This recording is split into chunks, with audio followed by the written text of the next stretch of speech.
MLA ಕೂಡ ಪಾಪ ಏನೇನು ತಕೊಂಡಿದ್ದೋ ಗೊತ್ತಿಲ್ಲ, ನಾನು ಮಾರನೇ ದಿನ ಬ್ಲಡ್ ಟೆಸ್ಟ್ ಮಾಡಿಸ್ತೀನಿ ಅಂತ ಹೇಳಿದ್ದೆ. ನಾನು ಮಾಧ್ಯಮಗಳ ಮೂಲಕ ಸರ್ಕಾರಕ್ಕೆ ವಿನಂತಿ ಮಾಡಿದ್ದೆ. ನಾನು ಬಹಳ ಆವೇಶದಲ್ಲಿ ಸುಮಾರು ತಾನೇ ಮಾತಾಡಿರೋ ವಿಡಿಯೋಗಳಲ್ಲೇ 5,000 ಜನಗಳ ಜೊತೆ ನಾನು ಇಲ್ಲಿಗೆ ಬಂದಿದ್ದೀನಿ, ನಾನು ಅವನ ಮನೆ 5 ನಿಮಿಷದಲ್ಲಿ ಸುಟ್ಟು ಬಿಡ್ತೀನಿ, ನಾನು ತಾಳ್ಮೆ ಕಡ್ಕೊಂಡ್ರೆ ಬಳ್ಳಾರಿನೇ ಭಸ್ಮ ಮಾಡಿಬಿಡ್ತೀನಿ ಅಂತೇಳಿ ಮಾತಾಡಿದ. ಆ ಮಾತುಗಳು ಯಾವಾಗ ಮಾತಾಡಿದ ಅಂತಂದ್ರೆ, ಒಬ್ಬ ಕಾಂಗ್ರೆಸ್ ಕಾರ್ಯಕರ್ತ ಗುಂಡಿಗೆ ಬಲಿ ಆದ್ಮೇಲೆ ಕರೆಕ್ಟ್ 9 ಗಂಟೆಗೆ ನಮ್ಮ ಮನೆ ಎದುರುಗಡೆ ಬಂದಿದ್ದಾರೆ. ಅದು ಎಲ್ಲ CC ಕ್ಯಾಮೆರಾಗಳಲ್ಲಿ ವಿಡಿಯೋಗಳಲ್ಲಿ ಎಲ್ಲ ರೆಕಾರ್ಡ್ ಆಗಿದೆ.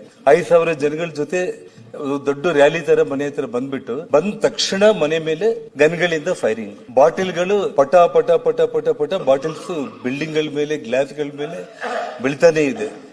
ಪ್ರೈವೇಟ್ ಗನ್ಮೆನ್ ಗಳು ಫೈರಿಂಗ್ ಮಾಡ್ತಾ ಇದ್ದಾರೆ. ನೂರಾರು ವಿಡಿಯೋಗಳು ಅದೆಲ್ಲ ಇವತ್ತು ಮೀಡಿಯಾದಲ್ಲೆಲ್ಲ ಕೂಡ ಬಂದಿರುವಂತದ್ದು. ಆ ಸಮಯದಲ್ಲಿ ಏನಾಗಿದೆ ಅಂತಂದ್ರೆ, ಒಬ್ಬ ಕಾಂಗ್ರೆಸ್ ಕಾರ್ಯಕರ್ತ ರಾಜಶೇಖರ್ ಅಂತ ಹೇಳ್ಬಿಟ್ಟು ಅವನು ಬಾಟ್ಲಿಲ್ ತಗೊಂಡು ನಮ್ಮ ಮನೆ ಮೇಲೆ ಹಾಕೋ ವಿಡಿಯೋಗಳು ರೆಕಾರ್ಡ್ ಆಗಿದೆ. ಆ ಹುಡುಗ ಪೊಲೀಸರು ಬಂದು ಲಾಠಿ ಚಾರ್ಜ್ ಮಾಡ್ತಾರೆ. ಆ ಲಾಠಿ ಚಾರ್ಜ್ ಮಾಡೋ ಸಮಯದಲ್ಲಿ ಅವನು ಆ ಲಾಠಿ ಏಟಿಗೆ ತಡ್ಕೊಳ್ಳಾರ್ದೇನೆ ಅವ್ನು ಹಿಂದೆ ತಿರುಗಿ ಹಿಂಗ್ ಓಡ್ತಾ ಇರ್ತಾನೆ. ಅವ್ನು ಕರೆಕ್ಟ್ ಬೆನ್ ಹಿಂದೆನೆ ಆ ಪ್ರೈವೇಟ್ ಗನ್ಮ್ಯಾನ್, ಯಾಕಂದ್ರೆ ಮಿಸ್ಫೈರ್ ಅನ್ನೋದು ಡಿಫ್ರೆಂಟ್.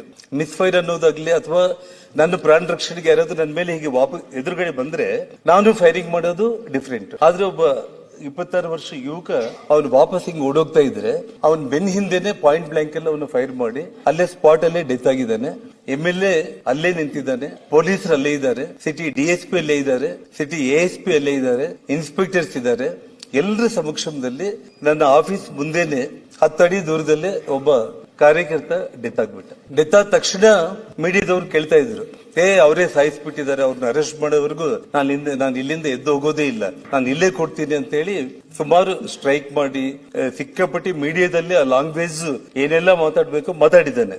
ಅದಾದ್ಮೇಲೆ ಕೂಡ ಇಷ್ಟೆಲ್ಲ ಅನಾಹುತ ಆಗ್ಲಿಕ್ಕೆ ಪೊಲೀಸ್ ವೈಫಲ್ಯ, ಇದರಲ್ಲಿ ಎರಡನೇ ಮಾತೇ ಇಲ್ಲ. ಯಾಕಂದ್ರೆ ಈ ಹಿಂದೆ ಕೂಡ ನಾವು ಈ ರಾಜಕೀಯದಲ್ಲಿ ಹೋರಾಟ ಮಾಡೋ ಸಂದರ್ಭದಲ್ಲಿ ಒಬ್ಬ ಮಂತ್ರಿನೇ ಶರತ್ ಚಂದ್ರ ಅಂತ IPS ಅಧಿಕಾರಿಗಳು FIR ಮಾಡಿ ಎತ್ತಿ ವ್ಯಾನ್ ಅಲ್ಲಿ ಹಾಕೊಂಡು ಮಂತ್ರಿನೇ ತಗೊಂಡೋಗ್ಬಿಟ್ಟು ಸ್ಟೇಷನ್ ಅಲ್ಲಿ ಕೂಡಿಸ್ಕೊಂಡಿದ್ದ ಘಟನೆಗಳು ಹಿಂದೆ ಆಗಿತ್ತು. ಇಲ್ಲಿ MLAನ ಆ ಸರ್ಕಿಲ್ ಅಲ್ಲೇ ತಗೊಂಡ್ಬಿಟ್ಟು ಅವ್ರ ಮನೆಗೆ ಹೋಗಿ ಬಿಟ್ಟು ನಮ್ಮನ್ನ ಮನೆ ಒಳಗಡೆ ಇಟ್ಟು ಆ ಜನಗಳನ್ನ ಡಿಸ್ಪರ್ಸ್ ಮಾಡಿದ್ರೆ ಒಬ್ಬ ಅಮಾಯಕ ಸತ್ತೋಗ್ತಾ ಇದ್ದಿಲ್ಲ.